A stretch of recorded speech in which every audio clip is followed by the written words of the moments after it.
Good morning, everyone. My name is Julie Dimmick, and I am one of the therapists at Cache Valley Counseling. And I look forward to chatting with you today about a different aspect of relationships, particularly romantic relationships, that we don't always highlight.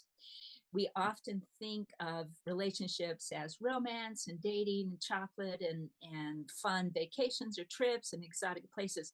This aspect of relationships is not any of those. um, I just came upon some research about the power of doing hard things and how it strengthens our brain. And I thought of it particularly in relationship to our core relationships with people. We have a really cool part of the brain, and I'm just going to refer to it as the AMCC. It stands for the anterior mid cingulate cortex. Cool structure in the brain that actually expands and grows when we are doing things that we really don't want to do. And in relationships, there are sometimes some things that we really don't want to do, but that need to be done. For example, in our parenting, in our relationship with children, parenting requires us to do all kinds of things: change unpleasant diapers, clean up things that come out of children's mouths. Well, I have 5 children and they're all married. And now my husband and I have nearly 19 grandchildren. So we have watched this process for many years. And parenting requires that type of giving and doing things, excuse me, that require discipline and that are not always pleasant. So back to the AMCC, the anterior mid cingulate cortex, the wonderful thing happens that resilience happens, grit develops when we do things that are hard for us, that we are not pleasant, and that we really don't want to do. So one of the videos I watched, the little hashtag was "do what you hate to do." And let's relate that to relationships. In couples, for example, as I am working with a couple, we use what is called emotionally focused therapy in our clinic. We identify what's called the negative cycle. And that is like the little roller coaster ride that people get on in their relationships. And we trigger one another. A spouse may trigger their partner with being too pursuant, too insistent, too dogmatic.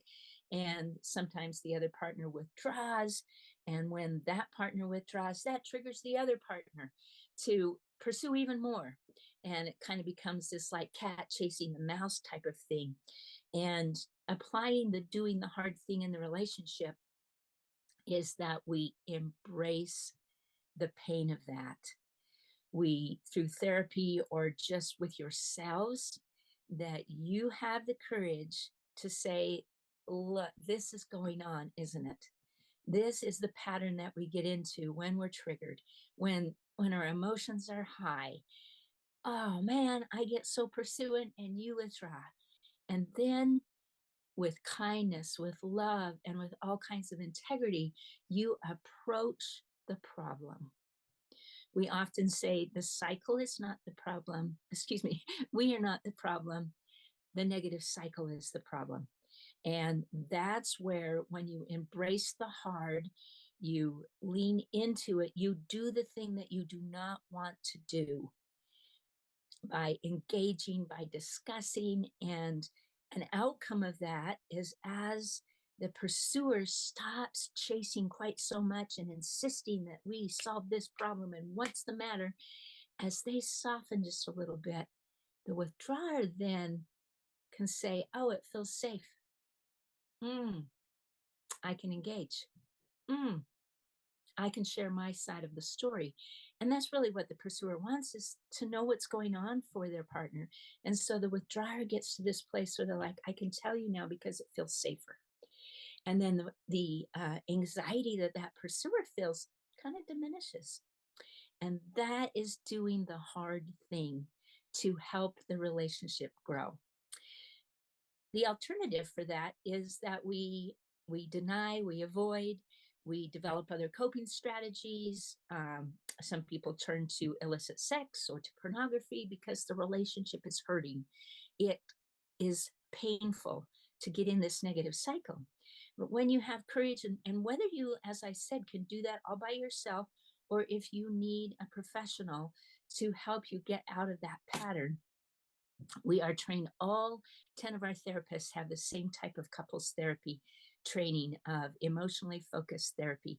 If you want to look that up, the founder of that type of therapy is Sue Johnson.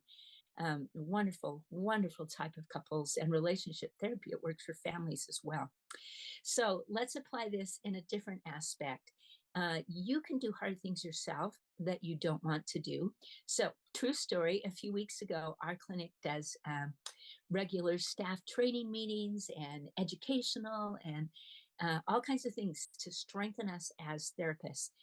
But on occasion, we do some team building things. And the last one that we did was polar plunge. We live in northern Utah, and the water is frigid, it's snowy, it's icy. And our clinical director, Chelsea, said, let's just go jump in the cold water at First Dam, which is at the entrance to Logan Canyon.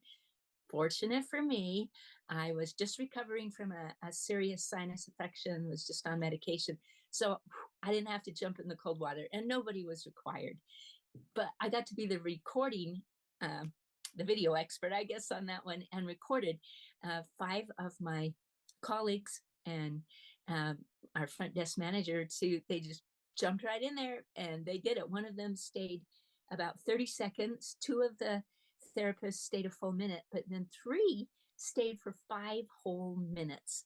Now, that is usually something that people do not want to do, to jump in your swimming suit in the middle of winter into frigid water. But we talked about it afterwards, about the growth and the expansion and the feeling that they had as a result of doing that hard thing. And so the take home on that, I'm like, well, I'm not going to go jump in First Dam again. But there's some research out about the benefits of cold showers and finishing a shower with 30 seconds of cold. Now, I do not like cold at all, not at all. But my daughter takes a 30-second cold shower. At the end of the shower, she just turns it cold and does all over. A lot of health benefits to that. But it didn't sound very beneficial to me. But she said, Mom, all you do is just start at your feet, like take the nozzle or point it down, or if you have a loose one. And so I started, it's been 3 weeks now, and I just started at my feet for 30 seconds. And then I worked it up to my knees and front and back on my legs, below the knees. And now I have gone all the way. I'm really, really tall, so I have really long legs. So I've gone all the way up to my hips now. And guess what? I get out of that shower and I am tingling and alert and ready for my day. Now, that helps the anterior mid cingulate cortex grow. When you do something you don't want to do, you embrace it, you do the thing, and that power and the benefit of that, here are the words. Let these words kind of roll off you. Resiliency, grit, determination, motivation, perseverance. Those are things that develop. Those are character building aspects that our brain is wired to do.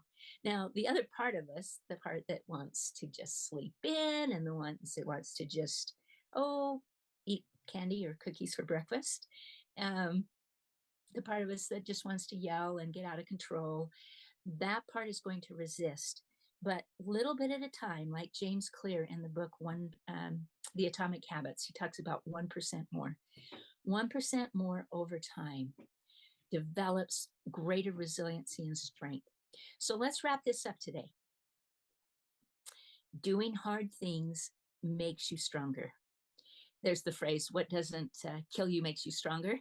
But engaging with our relationships, having the courage to say, hey, wow, that did not work.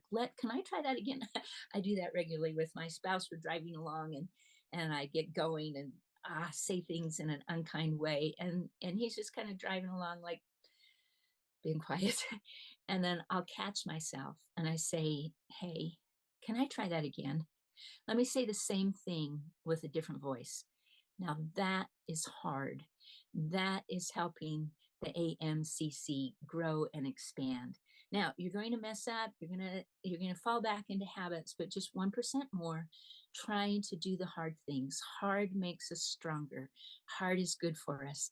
And as you work on building the relationships, I challenge you to just try to do 1% more, apologizing just a little bit, or softening your tone of voice just a small, tiny bit over time will yield great results. Have a wonderful day. If you have more questions, uh, shout out to our clinic. We're happy to help. Happy. We love seeing clients, and we love to help people grow. Have a great day.